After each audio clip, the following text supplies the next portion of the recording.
इंदिरा गांधी नहीं, एक जनरल की साजिश से हुए पाकिस्तान के टुकड़े। 1971 की जंग के बाद बना था बांग्लादेश। सूचना सिर्फ मान्यताओं और जानकारियों पर आधारित है।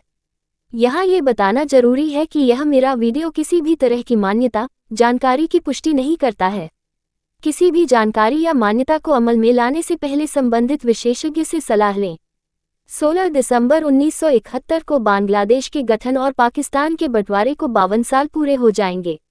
ये वो पल है जो पाकिस्तान की सेना के लिए सबसे शर्मनाक पलों में गिना जाता है। कई लोग इसे भारत की साजिश करार देते हैं, लेकिन अब एक जाने माने जर्नलिस्ट ने कुछ और ही बात कही है। इस्लामाबाद, 16 दिसंबर 1971, ये वह तारीख है जो पाकिस्तान और इसकी सेना के लिए किसी कलंक से कम नहीं है।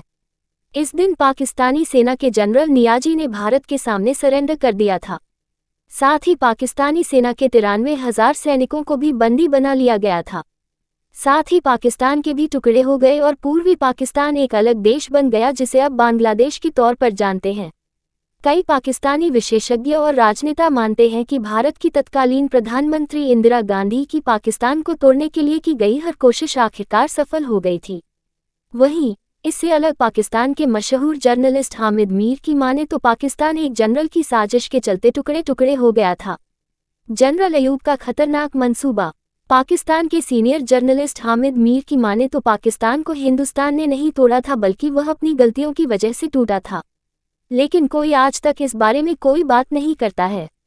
16 दिसंबर 1971 वह तारीख है जब पाकिस्तान दो टुकड़ों में बंट गया था। पूर्वी पाकिस्तान यानी आज के बांग्लादेश का गठन इसी दिन पर हुआ था।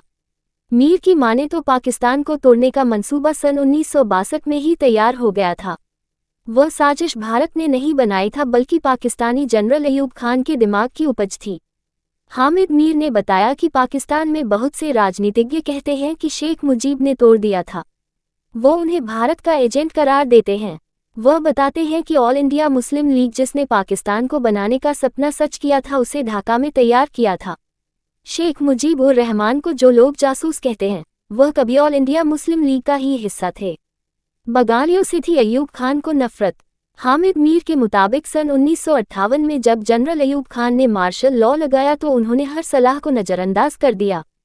सन 1962 में जनरल अयूब खान एक नया कानून लाने की तैयारी कर रहे थे, लेकिन उनके कानून मंत्री जस्टिस इब्राहिम ने उन्हें समझाया कि जनरल जो कानून लाने की तैयारी में है, वह पाकिस्तान को तोड़कर रख देगा। Diaries of Justice Ibrahim Mohammed में इस बारे में विस्तार से लिखा गया है। जस्टिस इब्राहिम ने ये कहते हुए इस्तीफा दे दिया कि वह पाकिस्तान को तोड़ने की साजिश में शामिल नहीं होंगे। हामिद मीर ने कई किताबों के हवाले से बताया है कि जनरल अयूब को बंगालियों को पसंद नहीं करते थे।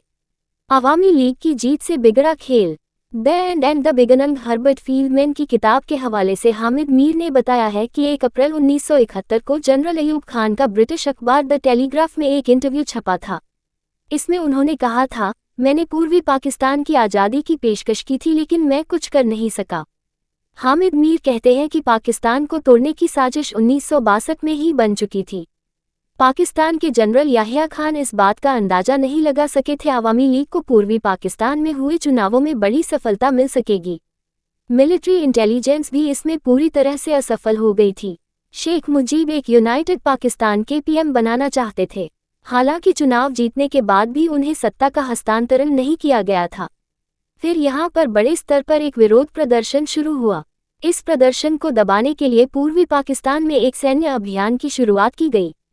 युद्धविराम की जगह सरेंडर कर बैठे नियाजी लेफ्टिनेंट जनरल याकूब अली खान ने इस मिलिट्री ऑपरेशन का विरोध किया।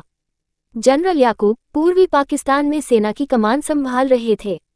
उनकी जगह पर जनरल टिक्का खान को नियुक्त किया गया। वह भी असफल रहे तो जनरल नियाजी को कमान सौंपी गई। हामिद मीर की माने तो सन 1971 में जनरल नियाजी को आत्मसमर्पण नहीं बल्कि युद्धविराम का आदेश दिया गया था। जनरल नियाजी उस समय पाकिस्तान की पूर्वी कमान के कमांडर थे।